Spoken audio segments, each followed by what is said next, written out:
So Sharni Campbell, absolute gun recruiter. You and I, we met over, nearly a year and a half ago now, or 2 years, multiple years ago, a while ago. Than a year and a half. We got together. We have a 4-month-old baby, babe. So That's true. I need to really get my timings right. We've known each other for quite a while now, and I met you, and I met you through a client, and I'd heard a lot about you.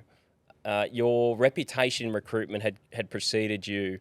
You were the go-to recruitment person in and around the Hunter region for real estate, sales, property management, and all things around real estate.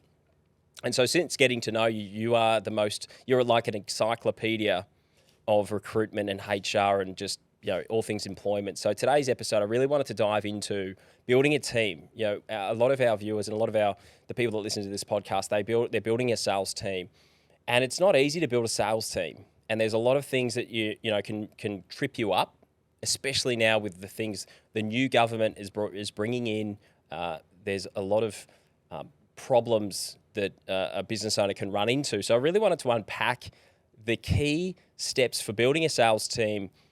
Or building any team, but specifically a sales team, and to do it in a way where you're not going to get in trouble and you're also going to do the right thing. So I guess I wanted to start with, in your years of recruiting, what are the biggest mistakes that you've seen? What are the biggest, problems and mistakes that you see business owners make when they're building a team? yeah, okay, perfect. So thanks for the intro, by the way. That was very kind. So I'll just rattle off like the main ones that I see, because there's a heap, but the main ones and the ones that cause, I think, the biggest issues for business owners is that they don't plan. So they have strategic planning days. They might think about vision, mission, values, all of that, stuff. Yep. Stuff. I was going to use a different word, but it is important. You can say shit. I'm trying not to swear as much. Now I'm a mum, but so they work through all of that stuff, but one really critical thing that they miss is the people that they're going to need to achieve whatever goal they've set for that 12-month quarterly target. Are they going to be new additions to the organisation? Is there someone who might be able to move up into that role and that would serve them and the organisation? But they really miss that kind of like people, and it's called workforce planning. That's kind of like the technical HR name for it. But a lot of entrepreneurs and founders don't know what workforce planning is, and they're not really thinking about that. Something that often causes is when they're hiring or when there's a need for the role, and it's often quite urgent, they're hiring out of necessity. So they're like, I need someone now, and often they're well networked, so they'll get an email with a resume. Oh, my mate wants a job. All of a sudden, you've hired somebody based on it's easy. It's easy. It's not very strategic. You're not really assessing them. You might be thinking you're assessing them, but in the back of your mind, you're going, "This is a really easy option. I got nothing. I got no time to really recruit. And I don't want to pay a recruiter, so bring them in."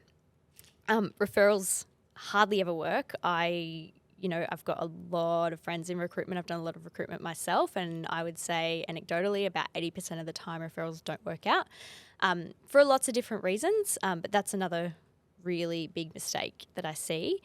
And then I would say the final one is they hire based on, like, maybe they have planned well, they have gone through a proper recruitment process, but halfway through that process, they'll meet someone that they really like. And so when you meet somebody you really like, often what happens is you will try and fit the role around them. So when you start hiring, you've got a really good plan for the criteria that you need for that role, what skills, experience, traits, what's the outcome of the role, even down to like days of the week that you need them. You might need them full time. And then you get halfway through the recruitment process, you meet someone who's like you get all excited and your biases kick in. And then all of a sudden you're trying to fit that role around the person, and it never works. Because they were never right for what you actually needed at the time. They might have been the right person, but it's not the right time. So, I think that's another big one that I see. So they get caught in the trap of liking someone, and that sort of clouds their judgment, and they just throw the criteria out the window. Yeah, and they don't end up getting what they actually needed. And so there's still this gap in the business that's not been filled. They've got someone they like, but they're probably, in a lot of cases, they're probably just a carbon copy of the person who interviewed them because they like them. And so it doesn't actually solve that problem of needing a diversity of, skill set or whatever the need was for the role in the beginning. So hiring in a crisis is one. Personally been guilty of that a lot. I think we all have as well. Like a lot of these that I'm saying, as I'm saying them, I'm going, oh yeah, there's been times where I've done that myself in my own team. So yeah, no judgment, but it's just the common ones I see with clients. And it's very hard to do, or it's very hard to not do that in an entrepreneurial business, which is fast paced. It's fast moving. You struggle to plan 2 weeks ahead, let alone 12 months. But I think it's valuable to look at, where do we want to go? Because a lot of businesses and entrepreneurs, they spend time planning. And where do we want to go? I agree that one of the conversations that's not had is who do we need to get us there? It's who, not how. Yeah. It's all about how do we get there, but we don't spend enough time looking at who do we need and how are we going to find those people? Absolutely. Yeah, absolutely. And so what does that lead to? So those are the sort of, I'd say, the mistakes. What do these mistakes, I guess, what do they then lead to? What have you seen happen in businesses? Yeah, so I guess in terms of like the planning, it's hiring in a crisis, and then that often leads to hiring the wrong person because you're not clear about what you need or the like why they're coming in. Unfortunately, I've seen as well, like a business will be growing at a rate of knots, and then they're like, I need to hire because I'm too busy. And there's no real strategy behind why they're hiring, and also probably not really a feasibility about bringing people on. And so, cash flow is king, especially in those first couple of years. And so I've seen a lot of entrepreneurs, the real estate industry is such a good example of this. Like an agent will go out on their own, they're writing $2 million. They may have a bit of a team that they've brought with them, or maybe they're needing to start to bolster a team in around them. And they hire a bunch of people that don't really fit their needs at the time. And so a really good example is I was working with an agent. They hired a bunch of people who were like green as anything. And so, yes, they saved on cost in terms of their salary, but they needed to hire more people. So really, if they were more strategic about that, they probably could have sat down, and this is what we ended up doing, is we went, all right, we need to sort of cut that layer, start fresh, and the first hire you actually need is someone who's going to be like 120K salary, like ops manager kind of EA role. They're going to be your foundational person, and then we can start to bring other people in as more of a strategic move than just kind of like throwing people at it and hoping it works. So hope that makes sense. I wouldn't. Yeah, I mean, it's just resonating so much. I'm just thinking about all the decisions you got to make as a business owner, and the first hire is always, it's critical, or the first couple of hires is critical, and we don't often know who to hire. Are we hiring a VA from the Philippines? Are we hiring an EA? Am I hiring an ops manager? Am I hiring a salesperson? What is the right hire to make and what's going to push the needle in terms of the ROI? I can probably go a bit deeper into that as well, because I think, there are a lot of questions around that, and often it's hard to know where to start. And so, again, like real estate's such a good example because the agents, you're often hiring around the agents because they're the rainmaker, they're the income producer. They need a team around them to get them to do more. So they're all very big personalities and they're all very different. So I think a really common misconception about salespeople is that there's like this one personality type that's like, if you hire for that personality type, they're going to be a top producer. And from my experience and from studies and recent research that's come out, that's actually not the case. Like I even take one of the teams that you work in, for example, your top producers, I was just looking at some of their personality profiles just out of interest to refresh. And your two top producers, when you look at like a disc profile, they sit on opposite sides of that disc profile. So what I do often with agents or entrepreneurs, because they're often big personalities as well, they're in the extremes, is actually look at them first, look at where their traits are. So we'll do a personality assessment, but then we'll also do a bit of a skills gap and go, all right, where do you want to go to? What skills do you have? Because we're not going to hire someone with the same skills as you. That's a waste. What's your personality? Like, who are you innately? And let's try and hire someone who's actually the opposite of you and has completely opposite skills, but also skills that are going to get you to where you want to go next. And then we'll worry about the next step from there. That's wild. That actually is wild to me that, you know, firstly, before we hire for a business owner, we're actually assessing the business owner. Yeah, absolutely. And that's a critical part of the process, which I don't think any business owner would think that that's what they needed to do before they started to hire. It's quite confronting for some. I mean, but most of them, it makes sense. Like when you explain it in that way, I think most people go, "Oh yeah, that makes a whole lot of sense." So I think the knock-on effects of these mistakes and these issues are, you know, we've got retention issues, we've got culture issues. We can create toxic culture if we hire the wrong people, you know, and there can be low performance, and then HR issues, which are nasty. And overarching, I think, with everything that you've just mentioned, like all of the issues that happen, like day to day, they impact everything. They impact your motivation to work because you don't really want to work with people that are causing you issues. Cash flow, all sorts of things. But in the long term, the biggest issue I see with hiring wrong is it really impacts your brand.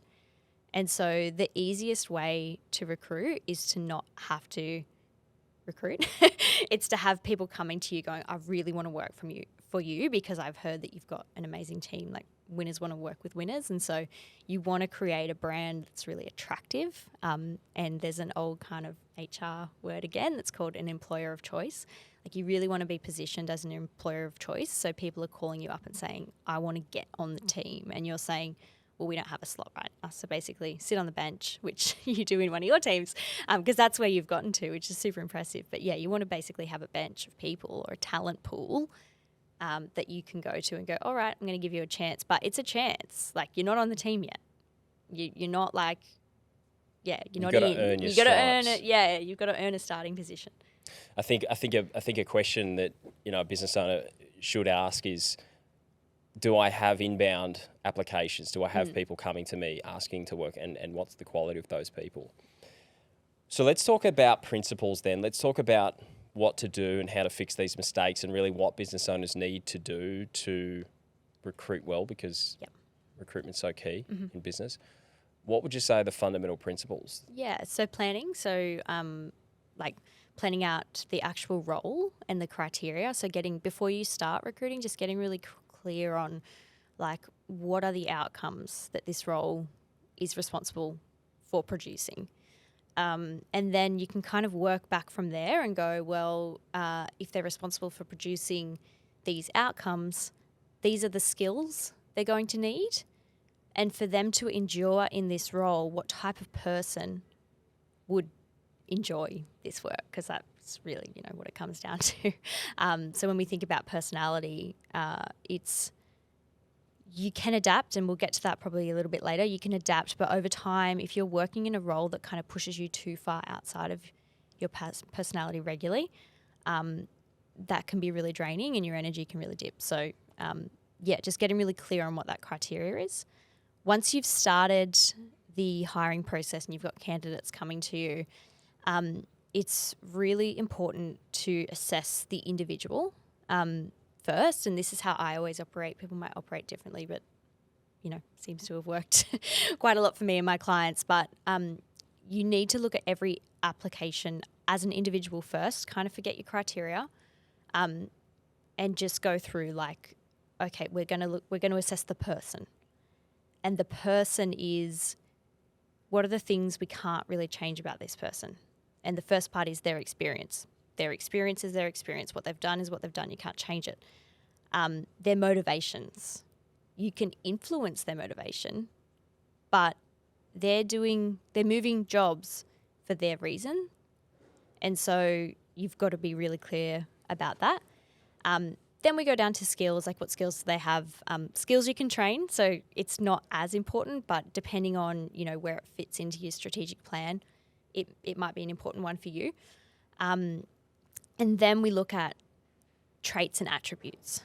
So the difference between traits and attributes is traits are enduring. So like psychological science tells us that really in a person's life, their personality traits don't change all that much unless there's like a big event. So you need to look at their traits because that's going to be where they get their energy and where they're best suited and where they'll go back to if they're put under pressure. And then attributes can vary and depending on situations or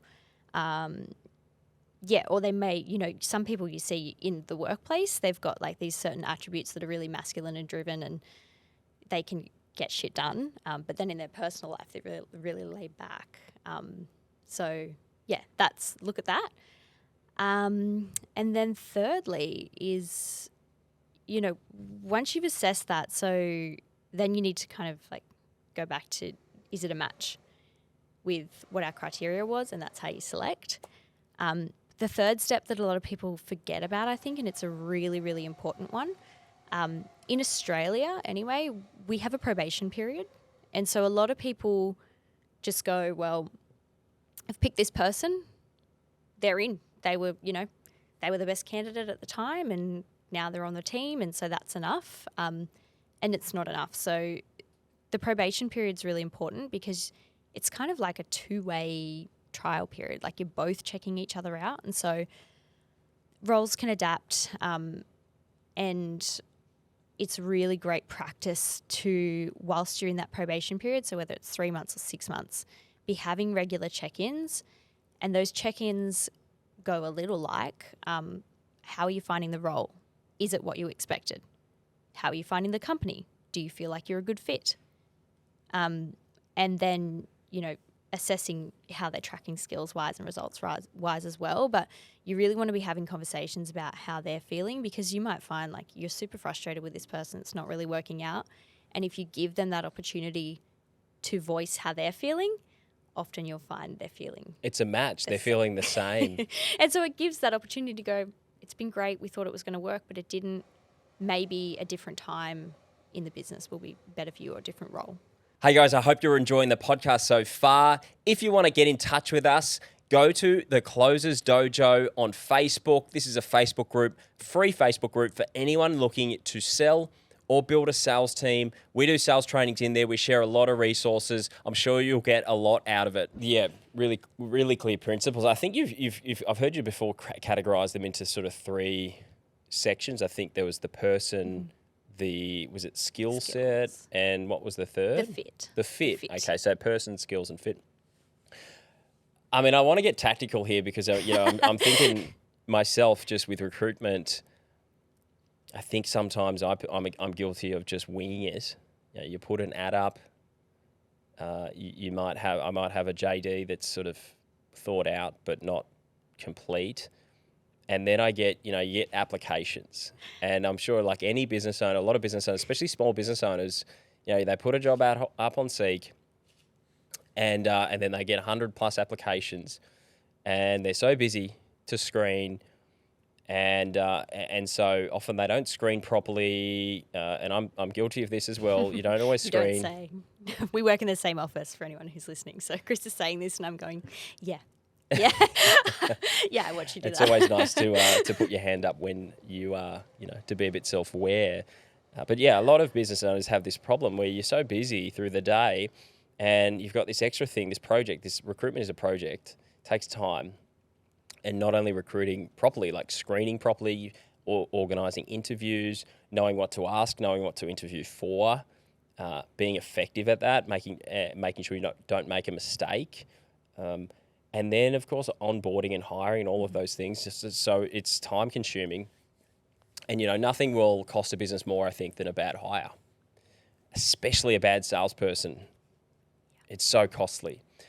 What are let's talk through your screening process. Yep. Before I thought that was interesting when you said you don't have your criteria first. You look at each application just as it is as a person. So talk us through your screening process. Yeah, I probably screen a little bit different to how, a busy manager or founder or whoever's doing the hiring would, because I have other roles, right? So I'm a recruiter. If I find a really awesome candidate who doesn't fit this role, I'll be looking at where else can I place them. That's how I make my money. So that's how I'm built. But yeah, no, I look at them individually, and that's one of the reasons, but also it's your opportunity to build relationships with people. So if you go, oh, this person's a gun applicant, and then you go, oh, they're not going to be right for the role, you're actually solving a future problem. Like, you're solving yourself time in the future by connecting with them. Because when you hire next, you're going to have a nice talent pool of people you can go to. You don't have to go through the whole process. So that's one way to look at it. I recognize I've been there myself. It's, busy, you're building a business, you're trying to bring in business, you're trying to deliver the business, you've got all the things. But I really, really encourage anyone who has their own business or is a CEO and doesn't have someone, like, start to think about who in your business needs to own recruitment. Like, who needs to be that person who is scouting for talent constantly, because it's a strategic objective of running a business. Right, you can't build without having the best people. So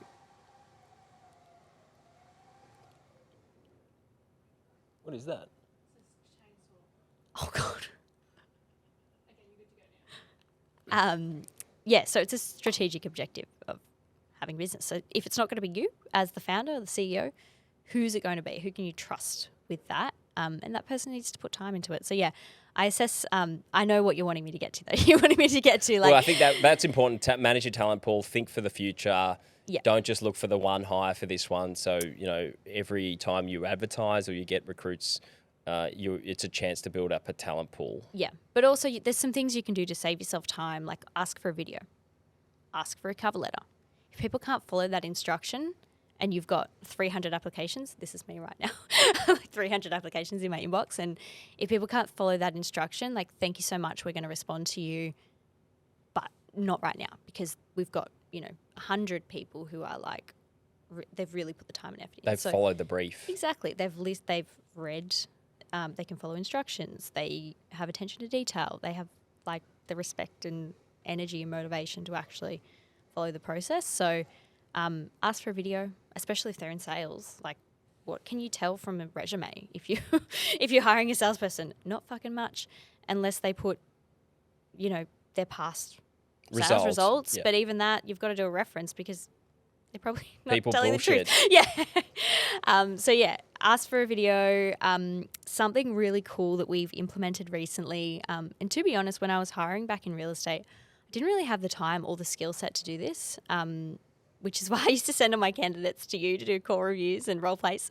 But we now do group assessments. So old school recruitment HR, they were called assessment centres. But we run, like, online group interviews, and we'll go through, like, a knowledge test, a role play, and that's more for setters. And then if we're hiring closers, you'll normally do, like, a role play with them, a call review. Or I'll listen to their calls if they've got calls to send. So a performance CV is something I really look for, especially in salespeople, because it's so hard to hire the right person, and you need to kind of get evidence of performance, evidence of past performance, qualitative and quantitative. So qualitative through their calls, how they present. Video is key. It's crucial. And I've never hired, I can't remember the last person I hired who didn't send a video through or even looked at the application. And then, what's the best way for me to assess their performance? And the best way is to either listen to a call that they've recorded or run a mock call. Yep. No, I love that. I love that I can leverage that skill set now with you. But yeah, I think another thing as well that, like, in the recruitment world, we're trained to do this, but often business owners don't do this, is just, it's almost like with a prospect. It's very similar. It's almost like with a prospect. When you meet the prospect, you're confirming the whole way through, like, oh, yep, we're in, like, you're in, yep, still feeling good, yep. Like, and you're getting that confirmation from them. So that when you go, like it's time to like get the credit card details or whatever, they're not going, oh, hang on, squirming. Oh no, I was never in. What like, or it's not a fit for me. And it's the same with recruiting somebody. So on that first phone call, I'll say, what are your salary expectations? What do you want to earn? And people will go, oh, well, it's relative to the role. I'm like, okay, cool. So just give me an idea, like ballpark, is there a minimum? And often second time around, they'll tell you, because you don't want to be hiring for a 60K role and speaking to someone who wants 120. Like you're not going to make up that gap, and you're going to waste so much time screening them, reviewing their calls, blah, blah, blah. And then you get to the end and go, oh, we're not a fit. So just kind of like confirming those logistical things at every stage, every time you talk to them. So I won't just ask the first time. I'll ask after the group interview. I'll ask before they go for a client interview. I'll ask after the client interview. I'll ask before we send the offer through. So I know when they get the offer, they're going to accept, and it's going to have all the terms they need. So things like, salary, days of the week that they want to work, or hours as well. If you're hiring in office, make sure they're comfortable with the travel, and they don't need any certain flexibility. And another really good one to ask from an HR perspective, there's a whole heap of laws and issues around, if you don't ask this question, is there anything that might prevent you from fulfilling this role over the next 12 months? And there's a whole bunch of stuff that can pop up there. So that's different to saying, are you a parent and am I going to be paying for you to pick your kids up at school, or are you... does your kid have... Are you planning to have a kid soon? Yeah, exactly. Are you pregnant? Can't ask. Are you pregnant? You can't say that, but you can say, is there anything that might prevent you from fulfilling the role in the next 12 months, and hope that they tell the truth. If they don't, there's ways around that. But yeah, that's a big one. Recruitment, when people think of recruiters, they think money and dollar signs. They think of what's going out, I think. Mm-hmm. Yeah, for sure. But the cost of recruitment is it can be a drop in the ocean to the cost of getting it wrong and doing it yourself, and like you say, going through and making some of these mistakes, because hiring the wrong person for a sales role, or any role for that matter, it can cost. I mean, the dollar figures could be in the hundreds of, tens, hundreds of thousands in terms of lost revenue, the time it's taken you out of your business, and or making a mishire when you could have hired the right person but you didn't screen properly, not knowing what to screen for. There's a lot there. I think the value of a recruiter and just getting someone who's an expert to go through it, as you have with your process. I mean, I've seen it. The results you can get are off the charts. So yeah, I think that's just worth mentioning. Yeah, for sure. Yeah, because the cost of getting it wrong and just doing it yourself. And I've got horror. I'm just coming up in my mind of all the years of just doing it myself, not screening properly, hiring the wrong people, and the trauma that causes for myself and the business. Everyone. And the person. Yeah, absolutely. Yeah, and it's so hard because, it's like hiring a coach, right, that's like specializes in one thing. Like, you're not paying for the coaching, you're paying for the experience that person has and the mastery and the passion they have for that topic. And so that's something that, like, when I started in recruitment, I was like, I couldn't really get my head around, like, you're paying for me to find you a person. But now I know, and just the years that I've spent, like, immersed in, especially when I started my business, because I thought I knew everything when I started my business. I started my business and I was like, I know nothing. So I just like engulfed myself in like learning about like the technical side. So I've studied organizational psychology. Like, I know all about personality traits and how they play out. And yeah, I'm just totally geek out on that stuff. But then like also the practical application, like I've dived right deep into like how to interview at every stage. And so when you're hiring a recruiter, you're not paying for them to find you someone to put an ad up on Seek. You're paying for their expertise and their mastery in that topic to hopefully save you time and trauma over the course of hiring that person. And also, they often have really good networks. So, like, they already know people who are tried and tested. You're not kind of like just throwing someone in and hoping that they've told the truth on their resume. It's just not like, hiring from Seek, put a job ad up and you're always going to find someone. Look, Seek can work. In my experience, it can work. I've found some guns on Seek, and then I've I've burnt, $300, $400, however much a CCAT is, multiple Yeah. times where it's just been absolute bottom of the barrel. And You could have just paid a recruiter I a could have just fee by paid the a time you recruiter paid by for the all the time. CCATs. Correct. It happens, yeah. And so something just I wanted to really dive into quickly was the personality profiling, and so not always using that as because you're right. It's personality profiles are a guide, Yep. but they aren't always reliable indicator of performance. Yeah, so it's such an interesting topic, and there's been some new research that came out of Stanford, and it was actually on CEOs. And I guess there's always been this idea that there's like a perfect profile, like a perfect trait profile of a top performing CEO. And this research, which came out at the end of last year, actually really debunks that. So what it found was that the most effective CEOs, and they measured this based on a whole bunch of metrics. So not just like financial performance of the company, but also like a bunch of Glassdoor reviews on the company, so they could look at team culture and get like a really accurate measure of performance. They actually found that the traits are relative to the business. So if you're working in a startup and you hire someone who potentially doesn't like change, they're not super adaptable, they don't have that adaptability in their personality profile, it's probably not going to be a great fit.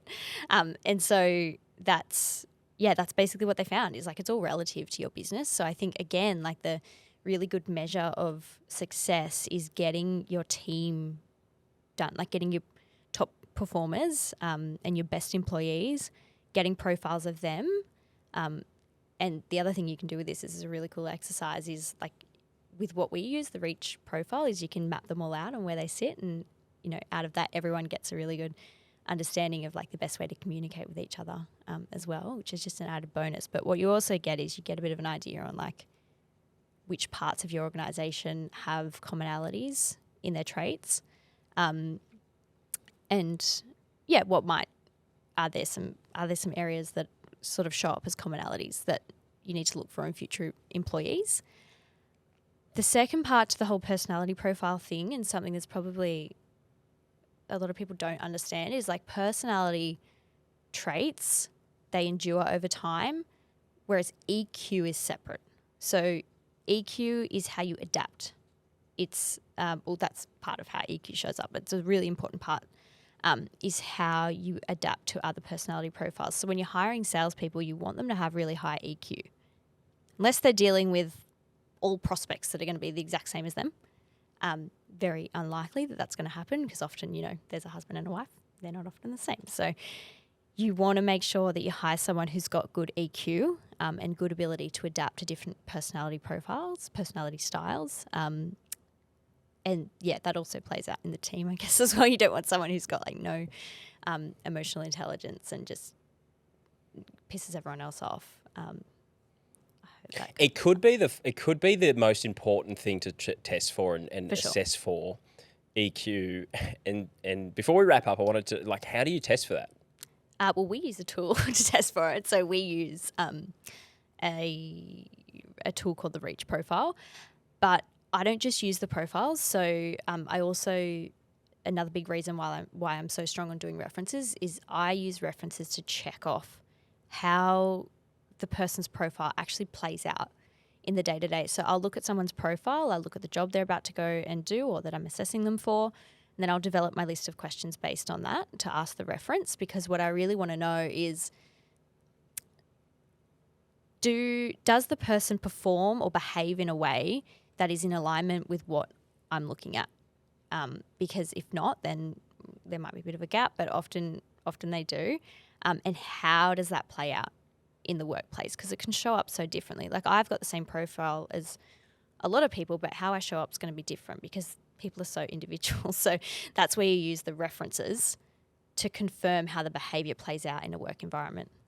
Who's got time to do reference checks? Recruiters. No, hopefully anyone who's hiring, because they are pretty important. I recognise, like, I've as I say, I've been there. I know you're busy, but it's pretty important. It's one of the keys, I think, and it's just such an easy step. If you've sold on someone, you like them. Again, we come back to hey, this person's awesome. Yeah. Love them. They seem legit. Looks good, smells good. Like drives well. Assessed well. Yeah. Assessed well. Passed all the checks. I'm desperate. I need a bum on the seat today. Who's got time to reference check? But it's you save yourself a lot of hassle by doing that. At what point do you reference check? I reference check after we've basically assessed that they're going to be the preferred candidate, and for all of those reasons. Like if I was doing these in-depth reference checks on every candidate, there's no way I would have time to do it. So, if I've got like a really strong shortlist, I'm trying to pick between 2 or 3 people. Often it'll just be the person that we think we're going to hire, because it also gives you opportunity to talk to their previous manager about how to get the best out of them and get some really good insight into what's going to help you, like what's their learning style, like how do they like to be managed. All of those questions are going to help you get them up to KPI as quickly as possible. What's the worst reference check you've ever had? I've got a really, really standout one. So I had a guy. I started like cut my teeth in recruiting blue collar. So I was recruiting like operators, labourers, whatever, process workers. Had a guy come into my office and spoke really well. Like was really giving me like intricate details about how he'd drive a forklift and he would do this and that. And I didn't know how to drive a forklift, so I was like, "This guy's good. This guy's good. Talks the talk, walks the walk. He's the guy." But you always get that gut feeling. So I had a bit of a gut feeling, and I went back to my desk to call the reference. And one of the girls said, "Oh, Sharni, I've got a call for you." I was like, oh, "Okay, cool. Oh, it's his reference. How good. They're so keen. Must want to tell me how great he is." I get put through, and this guy, turn it down if you're in the car with your kids, because I'm about to use some coarse language warning. Don't fucking listen to a thing he fucking said. He worked for me. He didn't work for me. He worked for me for one fucking day.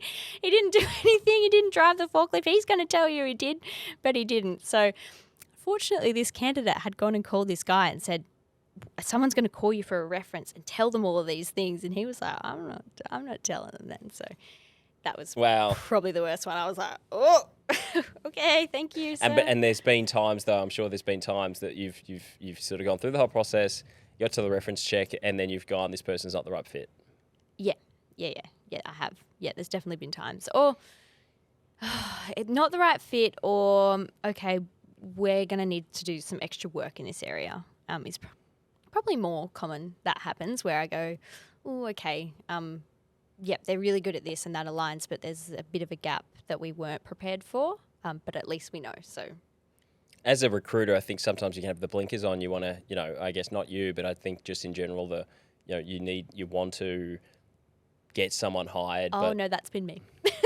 I'll put my hand up there. Yeah, no, definitely. Like particularly in my early career, and when I first started my business, I get these placements, and it's kind of in the industry, not so much anymore. I think it's changing, but definitely when I started, there was this like kind of culture of you make the placement at all costs and deal with the replacement later if it doesn't work out. But obviously that's not a very long-term strategy.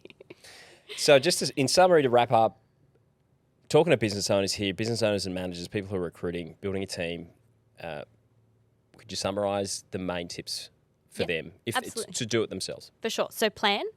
Make sure you plan and write a really strong criteria that fits in with your overall plan, overall team.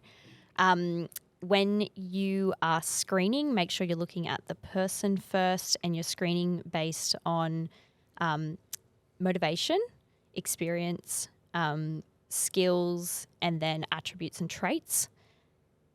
Hopefully you've got a little, scale that you can you can figure out for that, which we do. And then lastly, the last step is to filter.